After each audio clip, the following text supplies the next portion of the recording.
What's up, y'all? Welcome back to another episode of Commissioner We Have a Problem. Today we are here with, honestly, a man whose name has been in the lips of every person in our league, this looming force that's arriving, and he's finally arrived on the podcast. We have Josh Rich with us.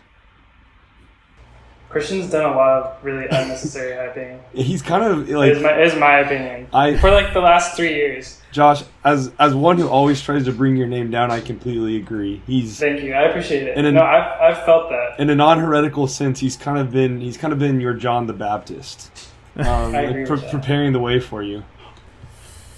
Yeah, it's true. I mean, when I think of controversial players and strategies, I think of you. And it hasn't paid off yet, but every time I look at your team, I do a little gulp and say this could be the year. But we've been saying that for a couple years now. Not me. I don't do that. I scoff. I haven't been doing that for the last couple years, so Logan. It makes you feel better. I'm with Logan. Yeah, well, Logan just wishes someone would gulp at his team, but last time I saw numbers like these in his projections, it was Levy's team, and he didn't even win a championship. So that's true. Oh. Levy's team was really scary year 1 and year 2 for sure. Yeah, and still scary, I guess. You don't have to lie, Josh. There's some cracks in the armor. I know you got a safe face because you're trying to get Tyreek, so I'll let you call it scary. I don't know where you heard that rumor. Rumors are flying. Everyone's trying to get Tyreek, so I'm just giving up. You never know. Mid-season, It's you true. might be able to grab him. It's true. Yeah, when he pulls a hammy. Exactly. Well, Josh, pleasure to have you on the show. I've been looking forward to it all season, or off season, I should say. Thanks. We're going to go ahead and go back in time. Well, before we do that, actually, I just want to hear about, how you're doing, what's new in your life, any updates that you want to share with everybody, and, how was your summer? What are you looking forward to this fall, etc.? Summer was good. We decided this summer to take a 2-year-old baby to Hawaii. One and an almost 2-year-old at the time. And that was an adventure. It started out really strong. Like, he did really well we were there, I think it was like 5-6 days, and he did really well the first 3 days. And then the wheels just completely fell off the wagon about halfway through. He got sick. He got sick first. And I think we think he had COVID. So we think he got COVID. By the time he got back home, he tested negative, so we're not 100% sure. But his symptoms were some of the COVID, and we had 2 other family members that tested for COVID a few days later. So we think he had COVID. And then he got 2 of his molars started coming in. And then he got 2 huge blisters on his feet, like the biggest blisters I've ever seen in my life, on the bottom of his feet, so he couldn't walk. Wow. And it just turned into this terrible, we're I can't believe we were scared to do this in the first half of the trip, and then it just turned into this terrible nightmare. And then we had a red eye on the way back. I think he slept 20 minutes on the way back. Jeez. On a red eye because he was so sick. And my wife is pregnant, and she was extremely sick on the way back too. So we're all sleep deprived and ready to just be home. And so I don't think we'll be doing that again for a while. But the first 3 days were amazing. So. But that was the most eventful summer. You don't want to try it in a couple of years when you have a 2-year-old and a 4-year-old? I don't think we will. But if you try it, I would love to hear how it goes. Yeah, sounds good. Yeah, I'll let you know. Jeez. No, it sounds like the tale of 2 trips there. It's the first half versus the back half. Jeez. I had a trip like that where the first couple of days were great, and then got food poisoning on the back half. That was, Well, that was the worst. Well, that's fun. Why Hawaii? Just hadn't been or wanted to go? It was my grandmother turned 95, and she was just she wanted to get it was kind of her last let's get the entire extended family together. Yeah. And so we all tried to make a conscious effort to go out there and It's gonna be fine. It'll be fine, and it was for 3 days. So. At least you have those 3 days to hold on to. Yeah, it was. I'll think about those ones, I guess. There you go. What about anything in the future? Anything fun coming up? You mentioned your wife's pregnant. When's due date? Yeah, October 7th. So right after Logan's getting out of the hospital, we'll be getting out of the hospital. Yeah, our wives just had like a joint baby sprinkle, which is a Yeah. baby shower for the second baby. This weekend. Yeah. So the first one's a shower, second one's a sprinkle. Is that right? Yeah. What would be Supposedly. I think the third one's a tinkle. Ooh. What's 4? You don't celebrate the 4th. Yeah. Samantha said for the third one, you just get dinner with some friends and maybe get some diapers. Yeah. A diaper raffle. Yeah. I've won a few of those in my day, believe it or not. I didn't know you still use diapers. Good one, Logan. Good one. All right. Well, let's not, starve the listeners of what they really want to hear, and that's your dynasty theory. And I think we need to go back in time to hear more about that. So for those listening, we're going to pull up the visuals of the 2021 startup draft. Let me get that set. I'll share my screen.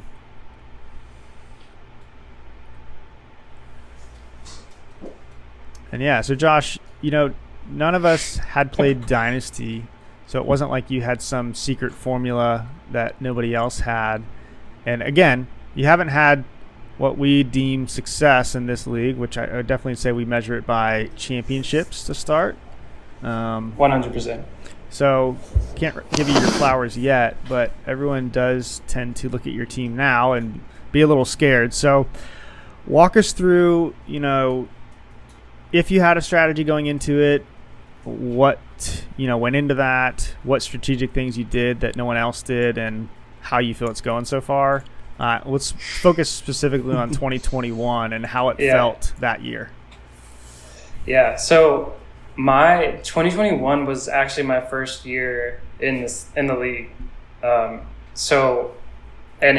never done any dynasty before, and because it was my first year in the league and I was a little bit late to the draft, I missed out on like any conversation like leading up. So I didn't really, outside of like the concept of you play every year with the same players, I didn't really have a good understanding of, none of us did, but I did not have a good strategy. I think I applied like my redraft strategy to Dynasty and just like, I was like, I'll just draft younger players. But I followed ADP a lot, I think, or like even Sleeper's ADP. And I kind of just like drafted per position, maybe a little on top of the ADP. And I feel like my draft was horrendous. At least the top end of my draft was really bad. And I realized that really early on in my first season. But yeah, my first 2 picks were horrible. DeAndre Swift has value now, but it was not 9 overall value, though. Yeah, exactly. No, he helped me win a championship that year, but it is interesting hearing you say you took a redraft strategy and you just shaved a couple of years off the players that you're taking. Yeah, exactly. Because, a redraft strategy, it's usually pretty RB heavy in the top just because they score a lot of points, whereas a traditional dynasty strategy values wide receivers. Yes, you did take some in the mid rounds there, but first 2 picks, Swift and Antonio Gibson, which man, did he never pan out whatsoever. Yeah, it was a rough dynasty draft. And was this Jamar Chase's rookie season? Yeah, Yeah, so you didn't even know about him. Like, obviously a great pick, but like no one knew that he would. And Jalen Waddles, yeah. And Kyle Pitts. I basically drafted the entire like top 10 rookies of that class. You drafted horrible veterans, but then you drafted incredible rookies.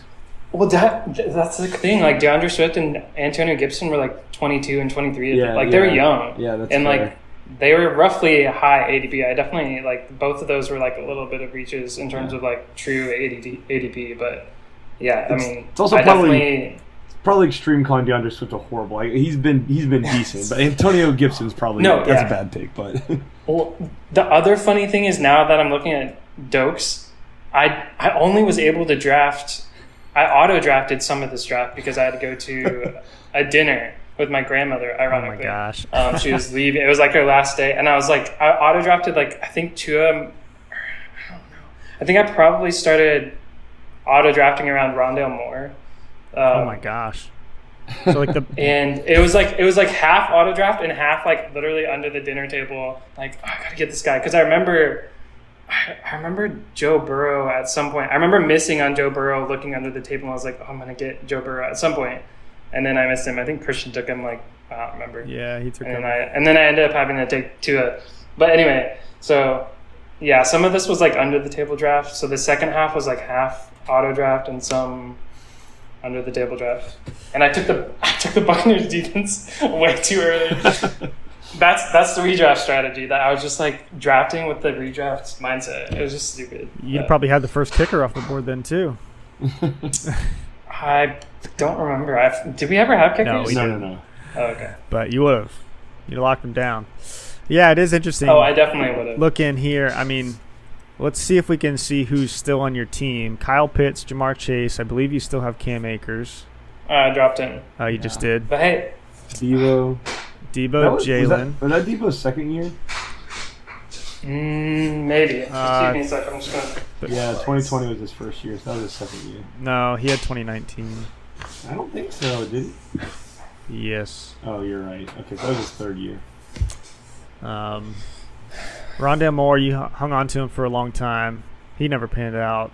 I dropped him like 3 or 4 weeks ago. Yeah. Yeah, most of these guys have dropped or traded away. Yeah, for real. After that pick. I Still was got going Tua. to ask you if you traded Tua, but we'll find out later if you did or not. So, yeah, it sounds like you weren't thrilled with your draft. You hit on a lot of these guys. Well, you hit on a few. Cam Akers was also out for the season, I think, at that point when you drafted him as well. Yeah, I knew he was out for the season. Yeah, I think at that point... And I still drafted him really early for some reason. I'm pretty sure he was out for the season because I remember... He was out for the season. Because at that point I was like, okay, Josh is committing to like the long play. Oh, yeah, because he tore his Achilles in training camp, but he came back for like the last week of the season in playoffs. Oh, you may be right. That was like that crazy comeback. I think you're right, yeah. Yeah. That's wild. And then everyone's like, oh, he lived, and then, ups and downs the rest of the way. And then he didn't? Yeah. Yeah. Man. But now maybe he might be alive again? Yeah. But wait, where is he at? Where is he at now? Texans. He's the Texans, but there's he might beat out Damian Pierce for the number 2 role. Yeah, not hard. The rumors. That's true. Hard. So, yeah, you definitely took a blend of punting year one with taking people like Cam Akers and then drafting super young. So you probably had an idea that your first season wasn't going to be great, but you did hit on a few key names. Like Kyle Pitts had a really good rookie year. Jamar Chase, Debo, and Jalen Waddle have been pretty good. Let's fast forward to your season here. We'll go to the league tab, look at the standings, and I think this tells the story pretty well. Does. But tell us what you did week 1. I think that was the most memorable thing for that season for me, honestly, besides winning the championship. Thank you. Wait, is this year 1? This is 2021. Yeah, year 1. Year 1. So this is I might be misremembering something in terms of week 1. But this was our first year playing, right? Yeah. Yeah. So this year, I think I realized around mid-season that I had made a huge mistake with my startup draft. And so I decided to trade away to you. I don't remember. It was like mid-season, DeAndre Swift. Mm-hmm. And this isn't the tank year. The tank year is the next year, I think. No. Well, no, year two is the tank year. Year 2 is what got us to vote tanking rules into place. Yeah, yes. Well, yes. see, but this year... I thought for sure that week 1, you literally sat your entire lineup. Or was that year 2? That's next year. That was year 2. Next year. That's my bad. I gave it away. We'll get there. Don't worry. Now Justin's whole script is off now. Yep. It's okay. There's a lot of... but yeah, I think I realized around halfway through the season that I had made some major mistakes with the way I drafted for Dynasty, because I think like we all did, started to learn what dynasty was and like start to look at analytics and stuff like that. And I'm like, wow, I made some big mistakes. And so I had already drafted young, like we said, and I started to like really commit to the like long year, like the multi-year rebuild. And so I traded away DeAndre Swift to you, and I got destroyed right after that trade went through. I don't know if you remember, Justin, but I got completely destroyed for that trade. Which it's funny because in the chat. Yeah, so bring up the trade tracker here, and it looks like you made 3 trades that season, which it's funny. As the years go on, I think the trade tracker gets longer and longer. But the first trade you made was super interesting at the time.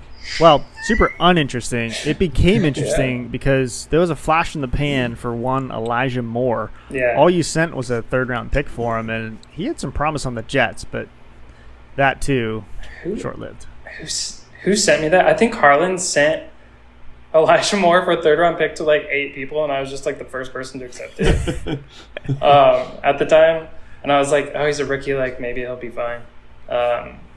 But yeah. Yeah, I mean, what would you get with a 3rd-round pick?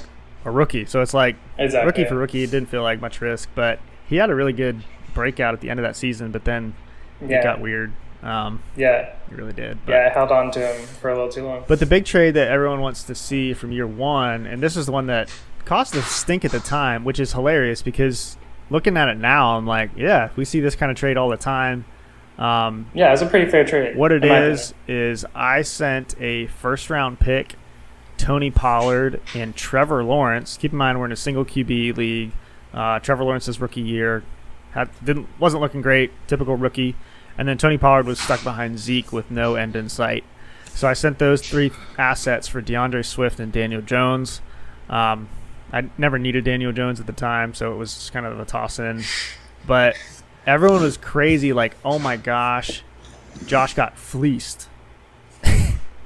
Yeah, people were very upset. I remember distinctly Christian calling for a veto. I don't know if we actually voted on it, but I remember as Christian being really upset. A lot of people were upset, but I remember Christian trying to get it. He might call veto on every trade. So that's true. That is fair. That does sound like Christian. There was a moment where I thought it was going to get vetoed in the chat when I was like trying to defend my life, and I was disappointed because I was scared that it was actually going to get vetoed, and I had already committed, at this point in my head to the multi-year rebuild. Yeah. So I was trying to buy assets. That's crazy because looking back on it, it's like not bad at all. That was Ryan's first too. Okay, well, what's funny about that is that segues us to the next trade, Ryan's trade. Oh yeah. In that, like, in me defending my life in that chat, at one point, Ryan said, "I wish I could get a young star running back for a 1st-round pick or something like that." Like, and I was like, "Fine, send me something." And like, I think he sent it the next day or very, very shortly after 6 that. days later. And I just agreed to it, which. That's a real nice haul for him. That's a haul. It is. In hindsight, it is. Yeah. And I think he ended up flipping him for like he ended up getting really good value back. Yeah, he did. Him, I think he traded him to Zach and got a really good deal on it. Yeah. That's the only trade Zach's ever lost, in my opinion. And now Riley has him? Yeah. I can't remember. So interesting first year. So, yeah, it looks like November 6th is when you traded away DeAndre Swift, who, keep in mind, 20-year-old running back or 21-year-old running back. Pretty decent season, high value, especially in our eyes at the time. And you also flipped Antonio Gibson for a 1st, 2nd, and 2/3. Pretty good return on a guy who's never been startable. So, he had a little bit of start value early on. He did. Logan, if he's been top 24, I want stat checks on that. I'll check. I'll look it up for you. Yeah, I think he was the year before our startup. I think so too. Before we ever played. I got. But he had. I got the stat check though. I'll check. Yeah. While Logan pulls that up, let's check out your end of season roster for 2021. You ended the season. Somehow you got. I guess you drafted Kenny Galladay. But I drafted him. You had Kenny Galladay, Debo, a couple scrubs, Tony Pollard, Tua. A lot of scrubs. Trevor Lawrence.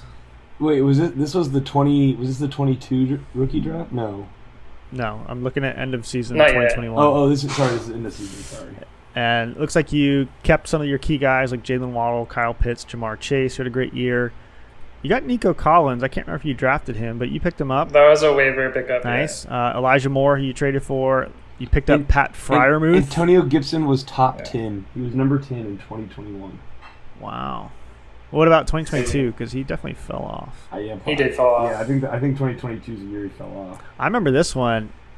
Logan drafted Pat Freiermuth, or got him off waivers. I dropped him before the season started. And you dropped him, and then he does amazing his first 4 weeks. Like, rookie tight end, balling out. I mean, that was, Josh was talking about not knowing, that was like my not knowing dynasty mistake. I dropped Zach Ertz and Pat Freiermuth our first years because I wasn't valuable. I didn't realize you dropped Zach Ertz too. Yeah. Yeah. But yeah, I mean, Pat's not even like, super valuable at the moment. Yeah. And I still have him rostered. So. He's a nice backup. He's nice to have on your roster for a backup. Not with Arthur Smith.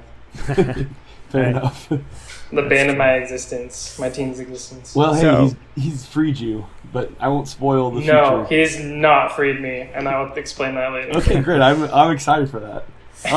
Antonio Gibson was running back 31 and 22, so quite a fall off. Yeah, quite a decline. Just curious, what was he in 2020, the year before our league? I was just about to look that up. Okay.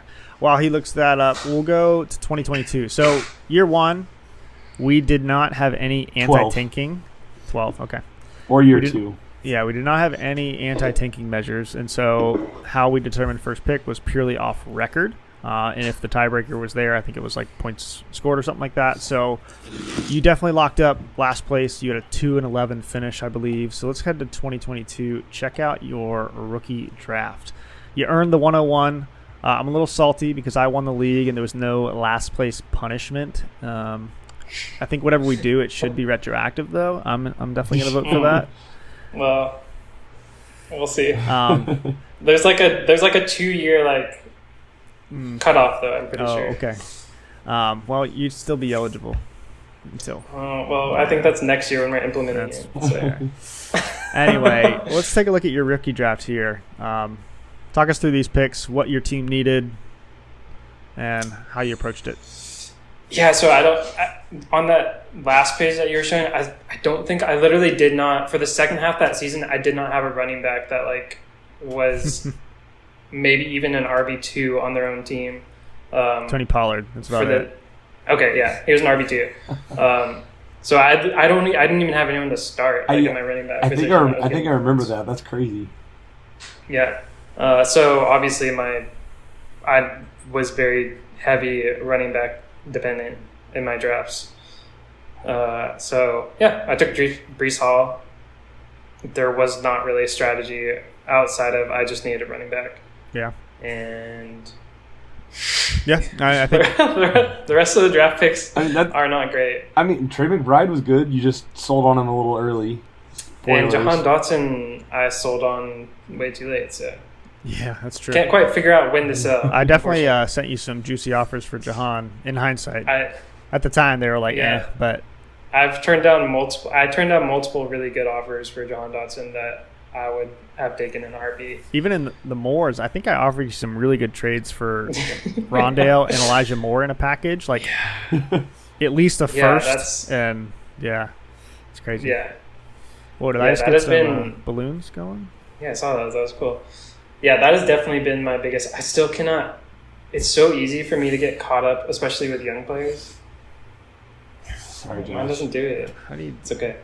Anyway, it's easy for me to attach myself. Yeah. To young players. I think be very biased. That's the beauty of it, though. You've done a good job of attaching yourself to young players. So that's true.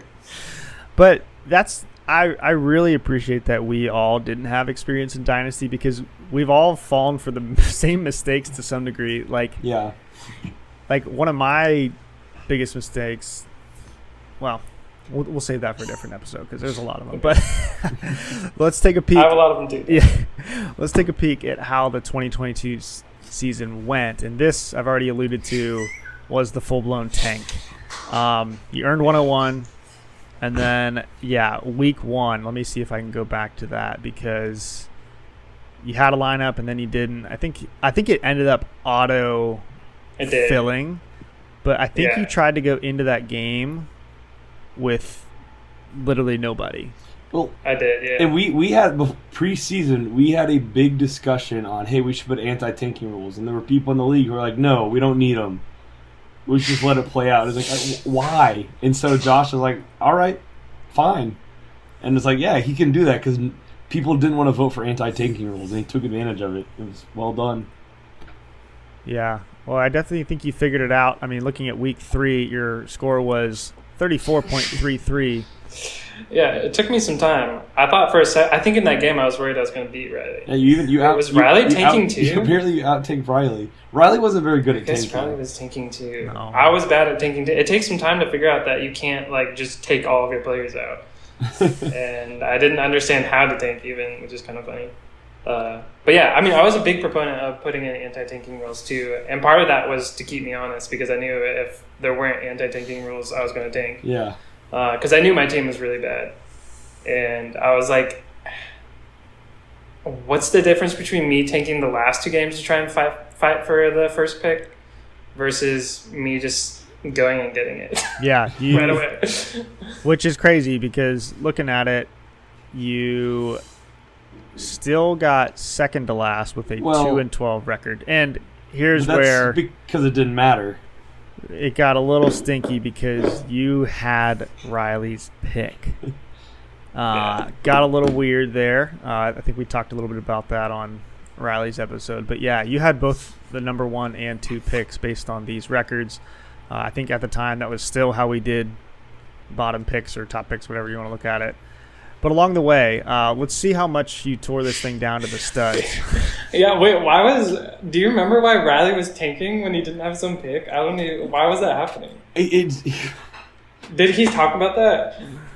I don't know. I don't know if he did. He literally, I tried to tank at the end of that year, and I remember that. And he out-tanked me, and that's when I ended up winning, and I made playoffs and got 4th because he did that. But I deleted Sleeper from my phone when he did that because I was like, "What are you doing?" Let's go to that week. It was probably like week 6 or something. But he was already tanking before. I think in that game in week 2 that you pulled up earlier, he tried to tank. So when did you? I don't know if he's playing with me. I guess can we go to the trade tracker first before we revisit so we can because that trade is pretty pivotal. Yeah. So okay, I'm just checking to make sure that he didn't get Riley's pick in 2021. So yeah, I remember when I got it. Going to 2022, here it is. So September 3rd, so pretty much the season started. First week of the season, Riley sent this was draft day. Yeah, so he sent... This is literally on our draft, mid-draft. He sent a 2023 first, so the next year's first, and a third to get a 2022 first-round pick. So let's go back to that rookie draft. I think it was the 106. Yeah. And I think he got Chris Olave with it. Oh, he got Olave and Pierce. It's Logan's pick, yeah. So something like that. He ended up getting Chris Olave, good asset. But so he sent a first and a third. He got Damian Pierce. Yeah. He sent a future pick to get. He got Damian Pierce with my pick? No, I think he got Chris Olave. He got Damian Pierce with my pick and he got Olave with your trade. Yes. Which is Ryan's. Yes. Yeah. Anyway, he sent a future first. So now, Josh, you had Riley's pick. And then popping along the season here, it looks like you made, again, 3 trades. Seems like that's your magic number right now. And the next one, you're obviously going along the season pretty much tanking, selling out. You sold any asset. Well, you sold some assets. Tony Pollard finally broke through as the Cowboys running back to own. Zeke was still there. No, that was before he was the starter. It was before he broke out. Josh really overpaid. But I think he was like the 1B to Zeke's 1A. No, he wasn't. Josh overpaid so much. He was probably worth a second-round pick. Yeah. Which is funny because he didn't have one, and all he had was these outlandish future picks because he just kept selling them. And that's right. He didn't have a second. That's right. Man. Anyway. So, yeah, you got a first and a third for Tony Pollard, which, he wasn't even that great at the time. I mean, everyone had high hopes for his future, but, yeah. For sure.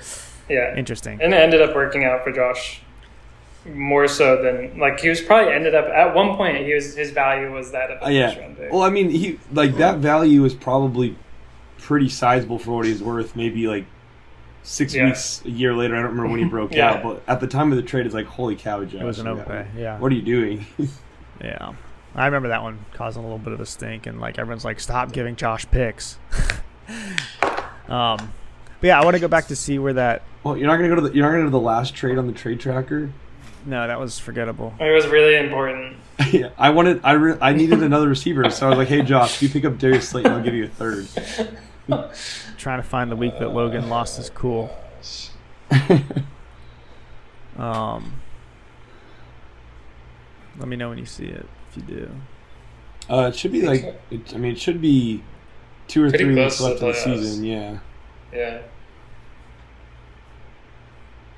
I remember Blake instigating that in some way, and then me being shocked when Riley actually did it. Yes. 'Cause I thought it was Here it is. just a joke. Blake said, Riley, you should out tank him because it'd be funny. And I was like, Riley, it would make no sense. Why would you do that?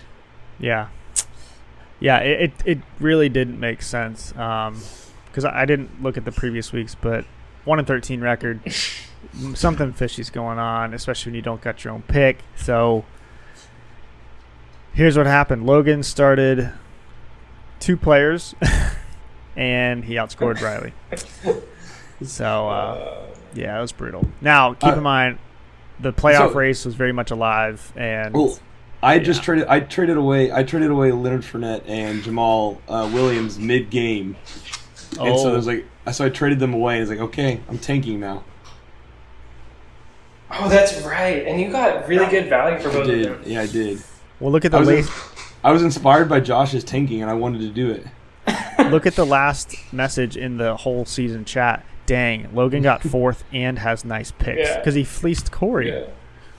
Yeah, that's right. I mean, both those players were really good when I traded them away. Everyone knew that they were just waiting to get pushed off the cliff. And they got pushed off the cliff like that season too, right? They didn't even make it to that. Well, I think Leonard Fournette got hurt like later in the game after I traded him. But hey, this isn't about me. Back to Josh. Yeah, that's right. Okay, so year 2, successful tank, and then it looks like you came out with the 1st and 2nd pick. Before we flip over to the 2022 draft, let's take a look at how your roster ended up that season. Still some key people from your startup. You got Debo, you got Tua, Cam Akers, Trevor Lawrence, Jalen Waddle, Kyle Pitts, Jamar Chase, hung on to Nico Collins. Still got some of those younger assets. Breece Hall, of course. Oh, I think he got hurt that season too. So Yeah, he did. Kind of worked out for you. Yeah, again, I was in another year with no startable running backs. That's crazy. Or basically no startable. Your team has always had like 3 or 4 running backs max, which is wild because most of us, you look at our benches, they're full of dart throw running backs. Yeah. But, here we go. So 2023, your draft is highlighted. You had a haul, and I think before we break down these picks, let's go over to the trade tracker because there was some pre-draft activity. Yeah. Quite a bit. Quite a bit of talks leading up to that. Yeah, you can't get it. You finally broke the pattern of 3. You made 4 trades this year, or last year, I should say. The biggest one, arguably, is going to be this first one. Well, I don't know. I'll reserve judgment for later. But that probably is one of the big ones. Yeah, you had, what pick was it? It looks like it was pick 10. I traded up one spot, I'm pretty sure. Yeah. So you had pick. I had Ryan's pick. You had pick 102, 101, 102, 105, and like 106 or something. Yeah. Yeah. You wanted to trade up to 104 to get your guy. Yeah. And here's what you sent. To move up one spot. And he didn't get his guy. No, he did not. To get up one spot, you sent Trey McBride a 2024 third, a 2025 third, a 2023 first, and a 2024 second to move up one spot, right? Yes. Yeah, so I traded Trey McBride a third and a second to move up one spot. Yeah. Oh, because that first, I see what. Or 2. Yeah. That's crazy. Yeah, a second, 2/3, and a startable tight end who, to be fair, hadn't broken out yet. He was not startable at that point. Yeah. That's fair. Yeah. So this is just like also part of me still learning Dynasty at this point. Like I had way overcommitted to the tank at this point, and like I had acquired way too many assets, and I was gonna have to. First of all, I couldn't even fill out my draft picks. Like I didn't have the roster space for all the draft picks that I had. I think maybe even after this trade, I didn't even have enough space on my roster. I think only because we voted to add an extra space before this draft was able to do it. So I was going to drop Trey McBride, which sounds stupid now, obviously, but I had three other young tight ends: Pat Frymouth, Greg Dulcich, and Kyle Pitts, that were like all consensus ranked ahead of McBride. Right. And anyway, but I'm glad that Zach will hopefully get good value out of McBride. And the other thing is, like, I'm at the point now where I'm going down with the Kyle Pitts boat. So like either he's going to work out for me, or his value, I'm going to sink with his value. Because he was like, I think he was my third or fourth pick in the startup draft. Yeah, he was. And so... Well, in that first year, he was good, and then it's been disappointing. I've been waiting. Since. We'll see. So, let's take a look at some of the other trades you made. Looks like you made a deal with Blake. You got a second-round pick. He got a second-round pick. Gave a third to move back 2 drafts. Yeah, exactly. Yeah. And, like you said, you had too many draft picks that your roster couldn't contain. Yeah, I couldn't roster him. And so I think people just started flooding the gates trying to get draft capital. Trying to get undervalued assets out of me. Josh came to me with this one. Yeah. Wait, really quick, to go back to that, something I forgot on that Zach trade. Logan and I who I wanted was JSN. My dream was to come out of that draft with JSN, who, probably isn't that valued that much better than Quentin Johnson at this point. He's definitely better. I don't know. My dream was Johnson's pretty low. My dream was to come out of the draft with Gibbs, Robinson, and JSN. And so Logan and I had been in talks for a while, or like very spaced out talks because it was off season. Because I really wanted to trade up and get JSN. And then at some point in my conversation with Logan, I think Logan wanted Pacheco plus something. I can't really remember. Yeah. Anyway, it was cheaper for me to trade with Zach. And at some point in our conversation, I had semi-deduced, or maybe Logan straight up told me that he wasn't going to take JSN. And so I was like, I can just trade with Zach and get JSN after Logan drafts someone else. Well, I was probably going to draft QJ too.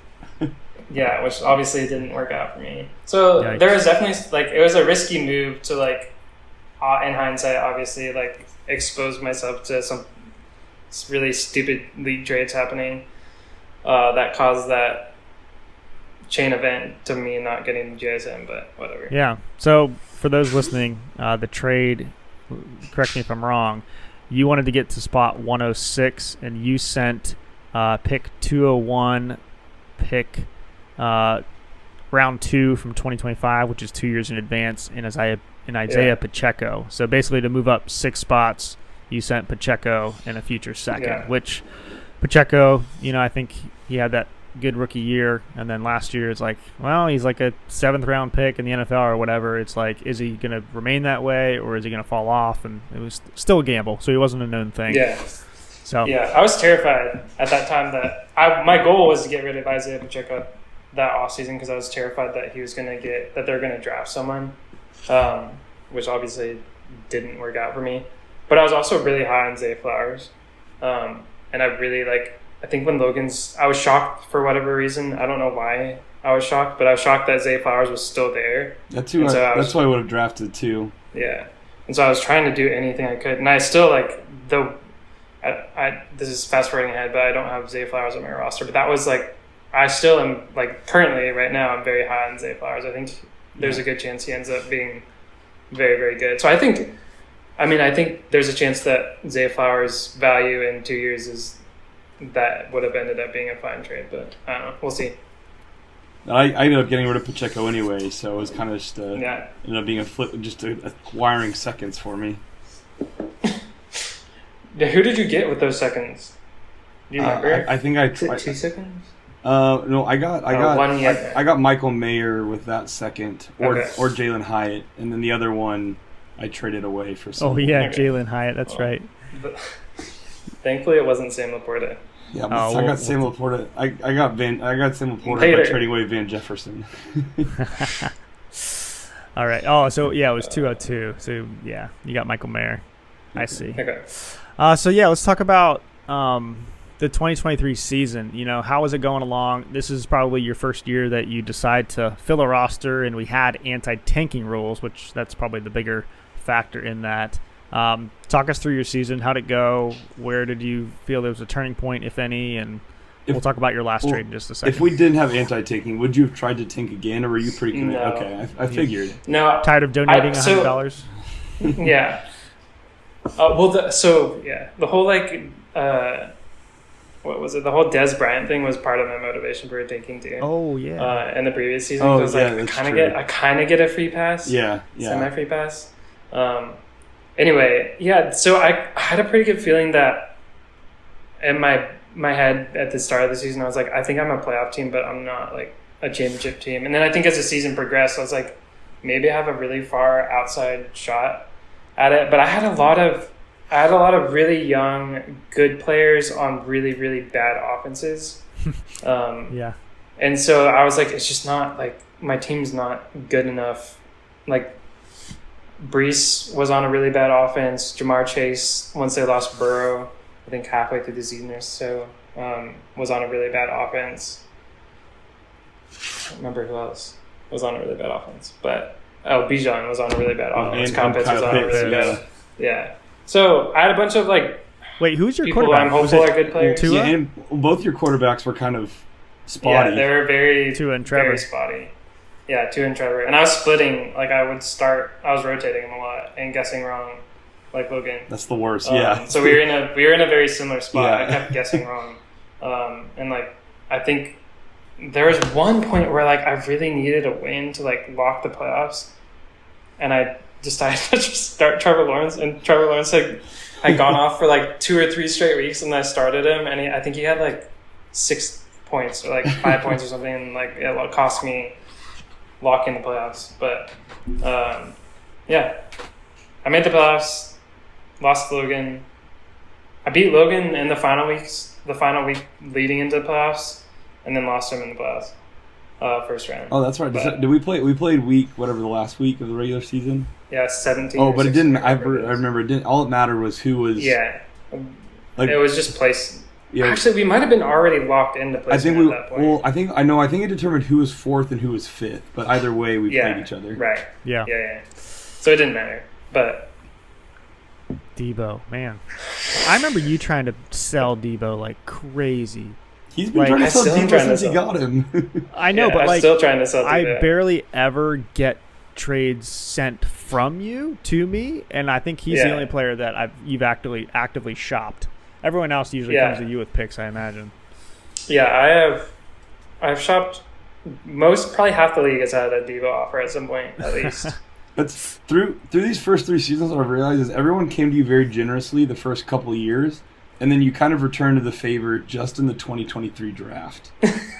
Yeah, like drafting QJ. Yeah. Well, no, he just like gave away so Oh. many picks in the 2023 draft. Well, yeah, you and Zach being the only beneficiaries. and does this No. mean Zach? There I are. think so. Yeah. Yeah. And guess whose teams look really Zach good for right sure. now? You 3. Anyway. Oh, you're welcome. Don't There give was Zach that another credit. trade, one more trade that you made pretty late in the season, mid-October. You sent away Nico Collins, Michael Wilson, and a 24 first. Keep in mind, Nico Collins was like, he was having a decent season, but like everyone was like, can he keep doing this? You know, rookie quarterback. I think this is only 6 or 7 weeks into the season at this point, so it's not like everyone was like, yep, Nico's the guy. And you sent those 3 for Garrett Wilson, who has looked every bit the part of a wide receiver 1 Just and without a quarterback. didn't have a quarterback Yeah. because Aaron Rodgers blew his Achilles. But this year, how do you feel about Garrett Wilson?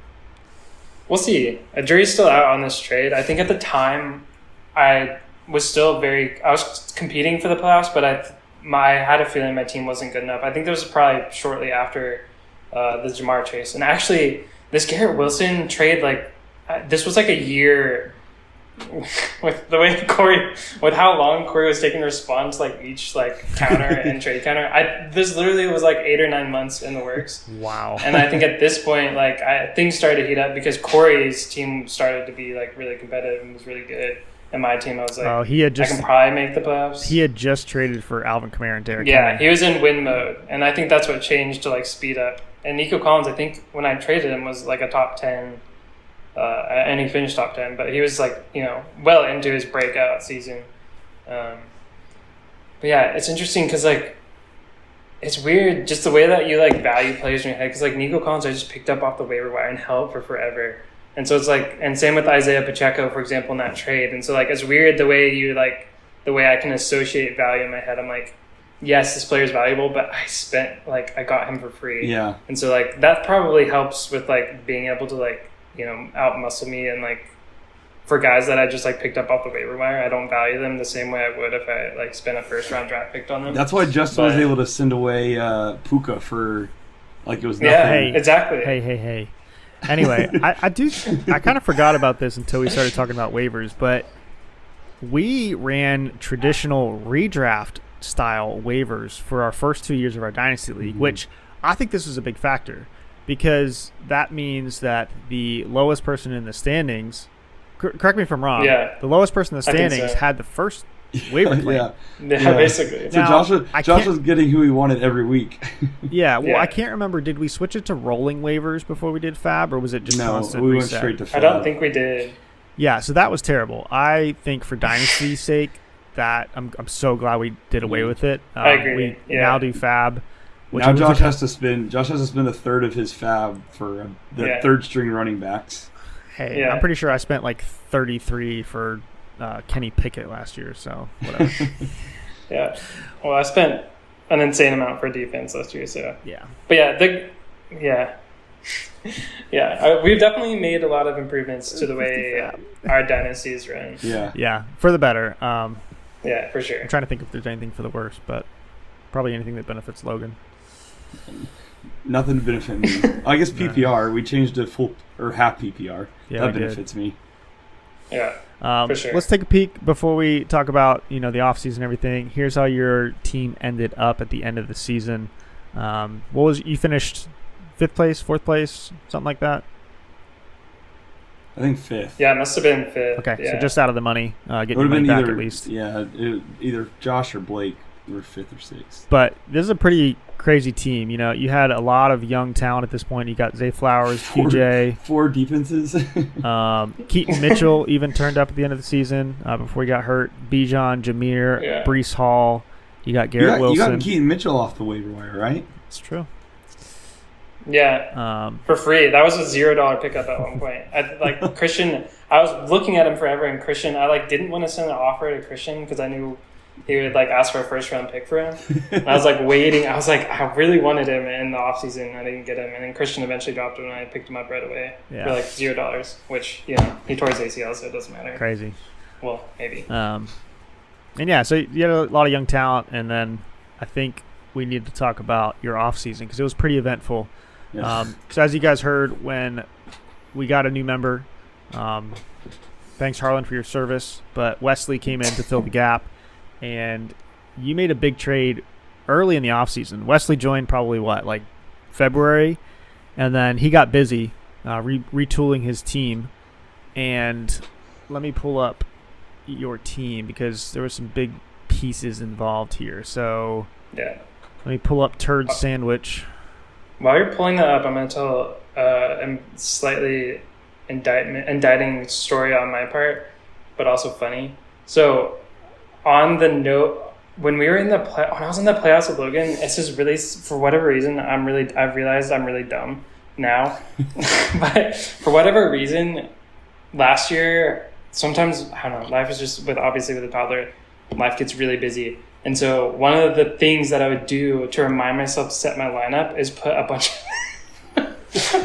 of scrubs in my starting lineup to force myself to go set my lineup. I don't see that how that worked work. all season. It's so stupid. I was if I put really bad players in, I will remember to go start the real players, because like I had actual decisions to make, like switching players out, like Trevor Lawrence into, and like Zay Flowers. Sometimes I'd start and not start. So that's what I would do, and it worked all the way. It literally worked for me as a strategy all the way into the playoffs. And I don't think I realized at the time that the Chargers played versus Logan in the first round. I don't think I realized that the Chargers and Raiders was a Thursday night game in the first round of the playoffs, and I Quentin Johnston in my lineup, and that was an accidental start. I did not mean to start Quentin Johnston. I had him in there because I was like, as a reminder for some stupid reason that I'll never do again, to go set my lineup, and I just forgot about him. And I was like sweating out. Like Quentin Johnston's like, oh my gosh, the worst. And I think he ended up catching a touchdown, ironically. That was like his only touchdown of the season. Yeah. I was so mad. Yeah. Well, he had 2 catches for like 7 yards on a touchdown. Wasn't this like the 40-point defense game though, where the Chargers got blown out 60-7? Josh outbid me on the defense, and he played then. Gosh, that was so funny. And I still lost.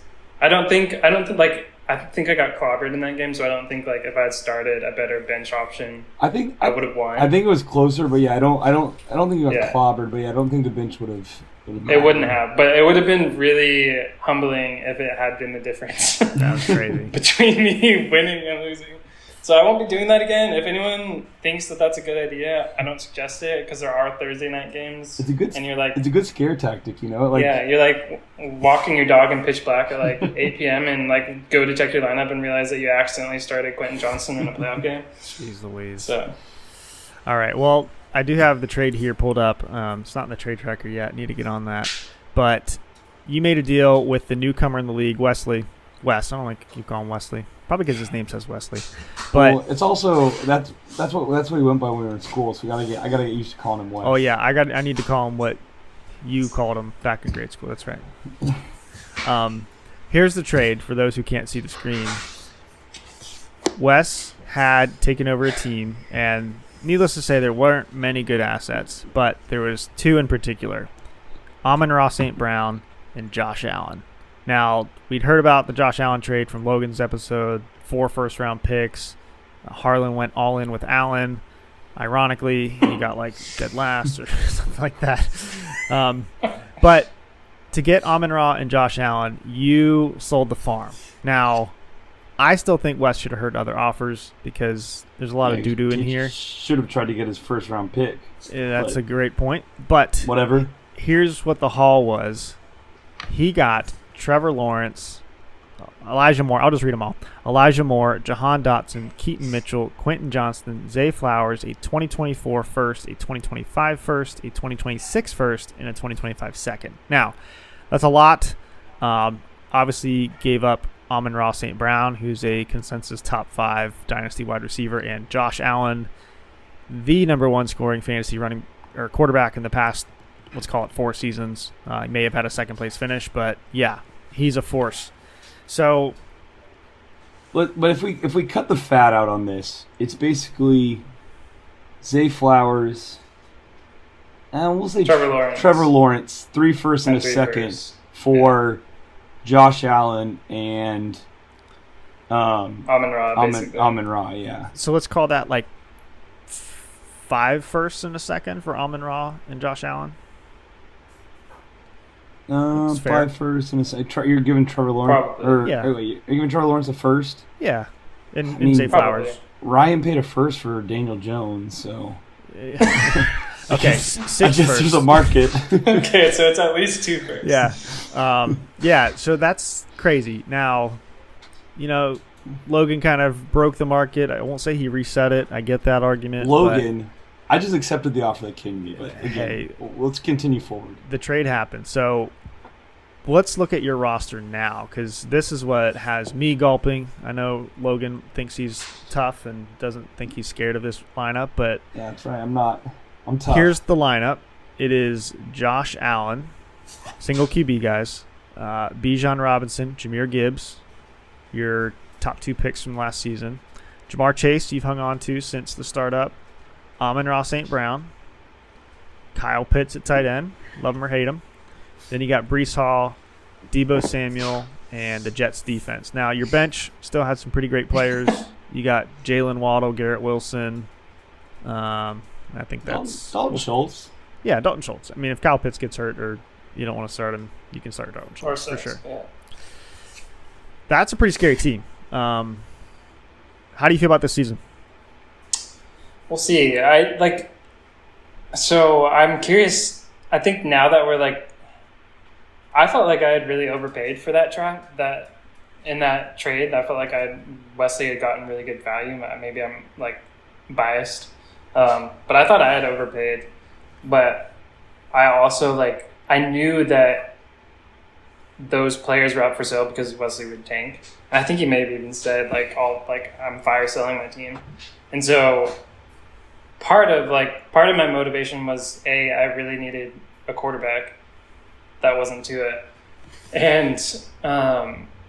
And part of that was I really need to keep Josh Allen and Amon-Ra St. Brown out of my competitors' hands. And I knew based off of the way Wesley was talking, he's like, I'm talking to some people and they want to wait until after the draft. They want to wait until draft day or closer to the draft day to have trade conversations. And I was like, that sounds a lot like something Logan would say. And so I was like, oh man, if Logan gets, my fear was Logan getting Josh Allen and Amon-Ra St. Brown on his team somehow with his current roster. And it just really scared me. So I basically threw everything into a trade possible, all my assets that weren't starting assets outside of Zay Flowers, I guess, who would have been starting at the time. Yeah.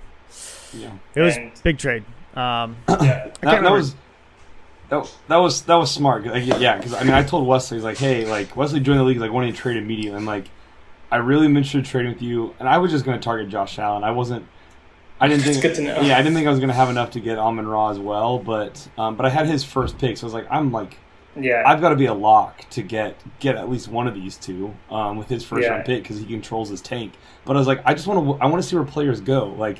Let's wait till after the draft and the trade, and then that happened. I was oh my gosh, I can't believe that happened. Yeah, I mean that trade. I think it was February 26th. So the day after my birthday? Yeah, deep in the off season. No one was really into fantasy at this time, and I'm surprised you even checked your phone, but he might have texted you, or checked Sleeper, I should say. Well, so what's funny is Amon-Ra St. Brown I've been trying to get for a year, too, with Harlan. I think that was probably half the league. Yeah, but Harlan knew that he was leaving. Right, so. Exactly. So there was something that I was as soon as Wesley gets here, I'm going to try and get Amon-Ra. Bum rushed him. And I was Allen would be really nice too. So. Dang. Well, yeah. Slightly jealous there, but hey, you did it. Here we are. So here's our league overview when you input it in Keep Trade Cut. Third-party source, just for the sake of this, whether or not it's true, doesn't matter. Looking across the board, ranking teams based on their assets, of course, with Keep Trade Cut value. Your team is ranked number 1. The only spot that you are not number 1 is QB. Who's Dirty 30s? Is that? Oh, that's Corey. Yeah, he's got CJ Stroud and Jalen Hurts. Jalen Hurts. Yeah, which is crazy for Superflex. I definitely agree on RBs being number 1.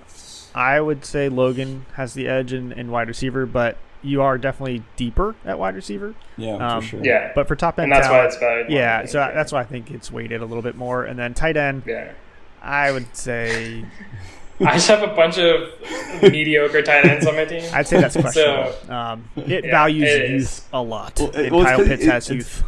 It's got Freiermuth and Pitts. Yeah, it adds the value of all my tight ends, whatever. 3,000 points per tight end instead of exactly. People so have 6,000. That one's questionable, but yeah, for sure. Needless to say, you're pretty high up there in our league rankings. I fully anticipate that you dominate regular season.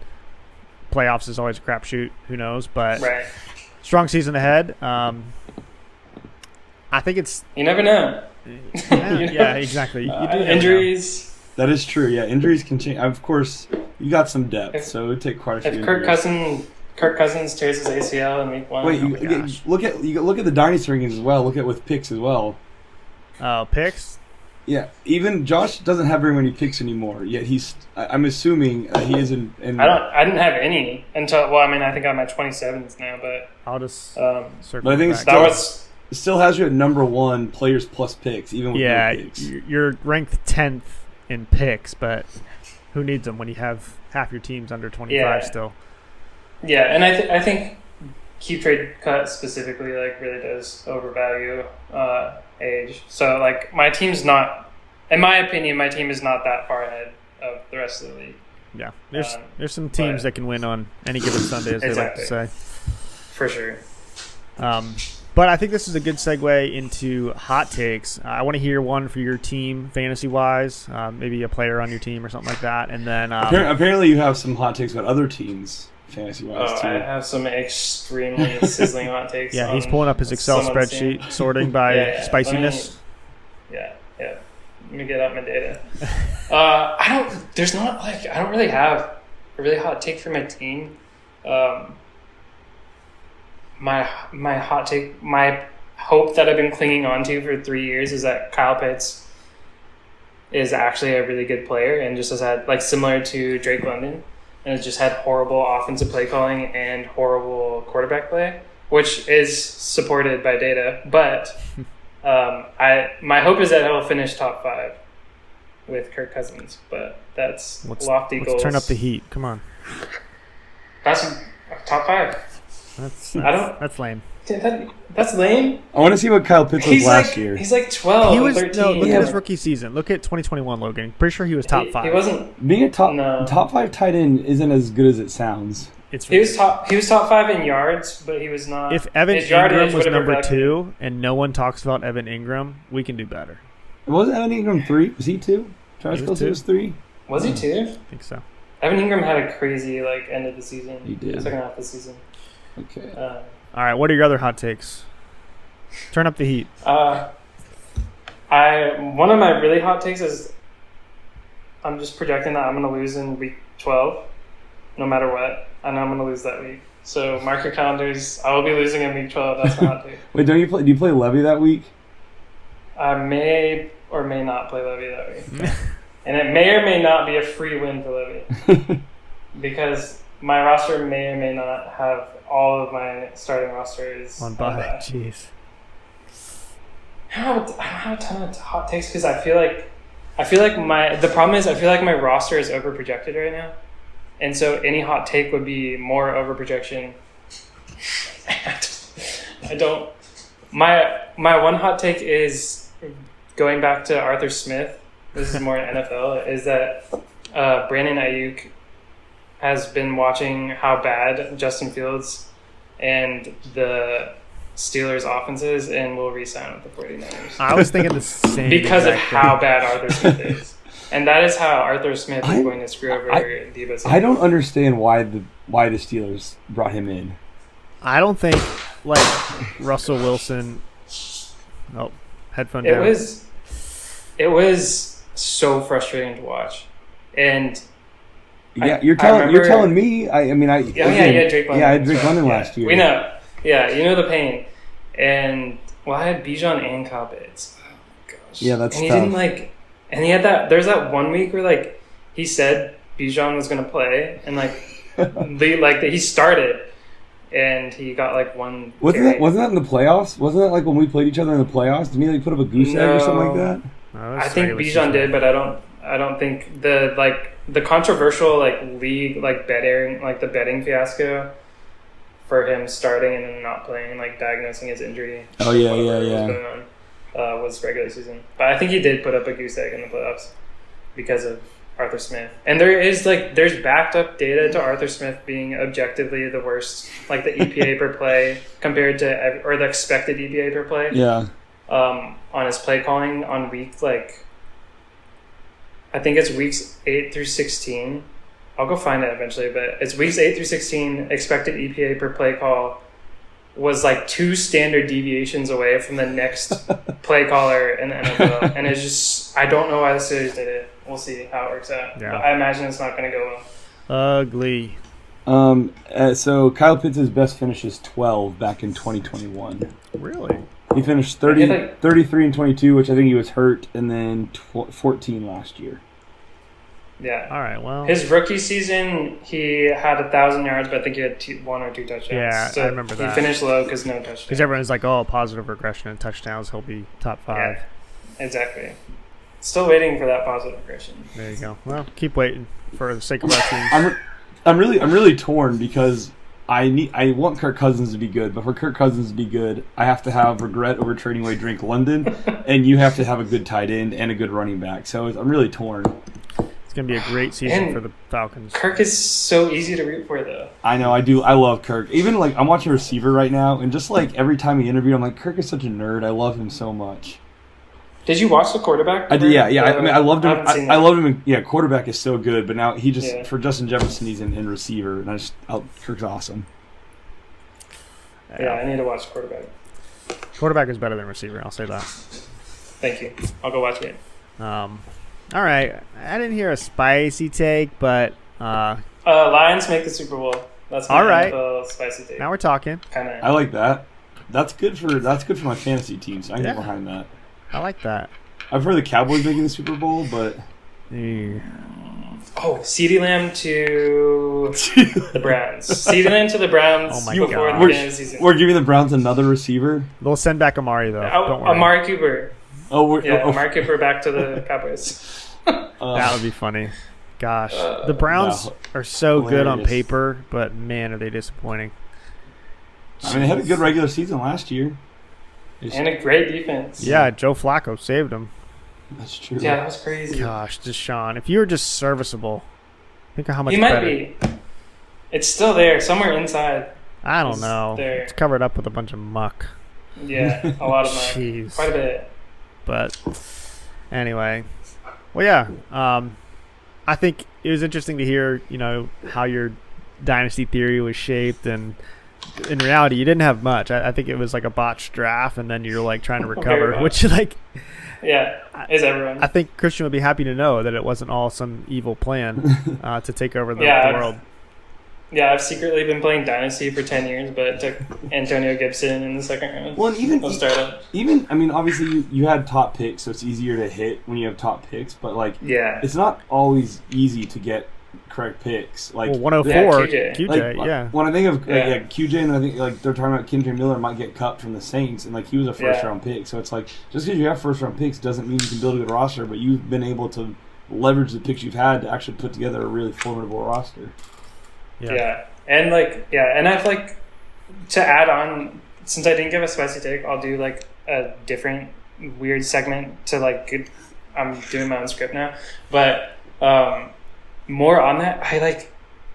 There's been a lot of really, really bad pick. I've had trades that had they gone through, they would have been terrible trades that would have really I would not be in this position. At one point I offered a first, a second, a third, Kenny Galladay, and someone else straight up for Kadarius Toney. Wow. And it got rejected. But there's been a lot of really stupid things I've offered that thankfully have been rejected or I should have accepted. But that's one example of a really bad trade that I offered that thankfully did not get accepted. Maybe I shouldn't ask this, or maybe I'll just take advantage of it before I post the episode. But if we want to get in touch with you to make legitimate trades, how do we smooth talk you? Should we text you? Should we call you? FaceTime? Off-season text me because I don't check my phone very often, and so I miss a bunch of notifications on Sleeper, especially when there's 50 of them, and I'm like, I can't. Yeah, it's us debating if we should have conditional trades. Yeah, exactly. And then is there anything that you want to tell league mates listening? Can be anything, can be players that you're looking for, trades you're looking to make, or tell them how bad their teams are. Watch out, Christian. The Boogeyman's finally here. That's it. That's all I got. I might post that quote to the chat just to. I think that's our episode title. The Boogeyman's here. Yeah, in full sarcasm. Oh man! Well, he is the reigning champ, so you got to take it to him. That's true. Yeah. He's got the high ground right now. He does indeed. But all right, Logan, is there anything else we got to talk about? I don't think so. I mean, we've got 2 more episodes before our off-season episodes are done, and then we'll hopefully make some in-season episodes, just kind of giving continuous recaps. So thanks for joining, Josh. That's all. Wait, is Corey? Have you done Corey's episode today? He's next. Is he scheduled? He's next. Yeah, he's scheduled. I know. Yes. I know. It's Hilarious been hilarious to. It's been hilarious to listen to the episodes, and like every episode or every other episode, it's like this like dystopian like Will Smith calling out over the radio like, "Are you there, Corey? If you can hear me, get back. Let me know that you're out there." Yeah, and actually, he's gonna be shadowed out, and he's gonna have the voice changer. That's perfect. That's the episode we're gonna have for him. Yeah, with the voice changing. Yes. Yeah, that's right. Yeah. That's amazing. Yeah. It's very fitting. I've All right. I've never seen Corey's face, so this will be a first. He did. I haven't either. He did FaceTime. He FaceTimed in when we were at the you're right. Colorado draft. He FaceTimed in I don't remember for probably the first round, and that was it, because he was having a kid around then. That's fair. Yeah. So, but yeah, that'll be coming up next. Who knows? Justin may be posting all these episodes at the same time, so there may not be a waiting period. Can't wait. But if Hopefully there is, not. it'll be coming soon. But Perfect. thanks for listening. Hit that bell, subscribe, everything else. Tell at least one friend so we can add 10% to our listener count. That's all I got. Vote on my poll. Vote on my poll. Oh yeah. Whatever it is. Yeah, we got to make a poll. I can't wait to see what you guys think about. I forget. I need to go vote on polls. Edit that in. They do expire, so Shoot. I'll go Yeah. check. I voted on all of them, and every time I vote, I'm like the only vote. So yeah, I try to vote even though I make the it's poll. just me. I'll go. I forget I never look at them in Spotify, so I forget there's a poll. Oh, that's the only place I've been doing. Well, I don't listen to the podcast because I'm here. Yeah. Yeah. You don't like the sound of your voice? Well, I just don't need to listen to it again. It's fair. I probably wouldn't either. Oh look, I just got cued. My lights went on. Wow, There we go. perfect. Yeah, I got stage called for talking to me. all right. Cool. Well, we'll see you on the next episode. Thanks for joining. Bye, guys. Thanks. Look at my heart.